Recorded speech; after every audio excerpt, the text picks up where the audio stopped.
Hi, I'm Latrina Patrick with Vision University. That is my online platform designed to help you become the best version of yourself.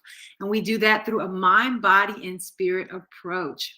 We are focusing on the ABCs of grant writing right now, and we are working our way through the alphabet to help you and by offering you some tips on some of the most effective ways to be successful as a grant writer. And we have landed on the letter L, and L meaning that less is more. That may surprise a lot of you because you think you have to do so much more in order to get awarded funding. But the truth of the matter is sometimes less is more. And novice grant writers really think they have to project serving large numbers of people in order to win the award. And that's not necessarily true, especially if your organization doesn't have the capacity to do so. So what's more important in what funders are looking at, they're looking at the whole picture. And so we talked a few days ago when we talked about H, the letter H, which was the holistic approach. So they're looking at the whole picture. And so to say that you have a smaller nonprofit and you're going to serve 100 students when you don't really have the capacity to do that, that looks worse on you than for you to say, well, we're going to serve 50 people and you thinking that more is better, and more is not better if you don't have the capacity. So always remember that they just care about you doing what you said you could do and doing that effectively and successfully. So please rid yourself of thinking you got to have more when it comes to numbers, because that's not the most important thing to funders. So again, more isn't always better. So it may be more appropriate for your organization to choose not the whole entire city, but just a specific demographic, like a specific zip code where you've identified a really increased problem in a specific zip code. And it makes more sense for you to address that specific zip code so that you can make an impact in that specific area or a subset of a community. You may want to address not the entire city, but we're going to focus on the Hispanic population here because we've noticed a trend in XYZ among this demographic.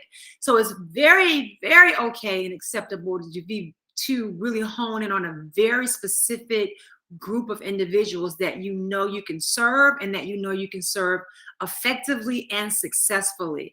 It's just more important to be realistic about who you can reach and your ability to serve them fully. So really think about that.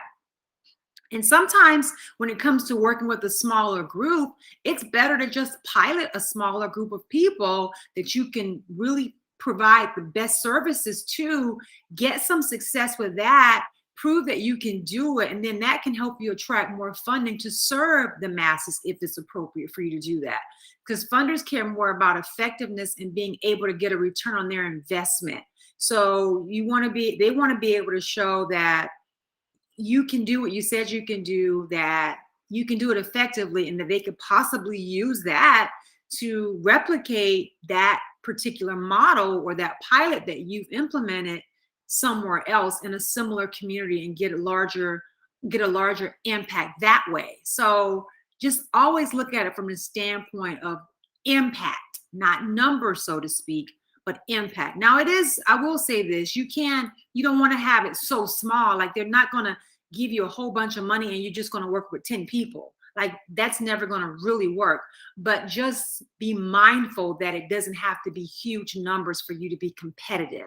Just make it realistic, make it impactful so that they see the value in investing in you to produce a certain result.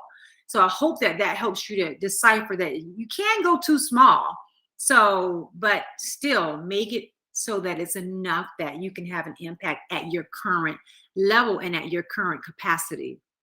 Now, if you want more grant writing tips like these I've shared, make sure you stay connected by going over to my website and subscribing to my email updates. Go to visionuniversity.com to do that.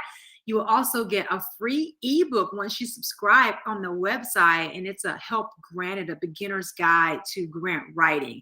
So that's a very useful resource. And make sure you stay connected because I am launching Grant University on April 25th. That's going to be a brand new 4-week course designed to help beginners become successful and effective as grant writers. This is going to be an amazing course. I'm offering a lot of bonuses for those who sign up, and especially for the first few who sign up. They get a special bonus. That registration opens up on Monday, March 21st. So by the time you watch this video, hopefully that you will have ability to access the registration there. And then, of course, if you want more of my wonderful content, you can go over to my YouTube channel and get access to videos there about this subject as well as others.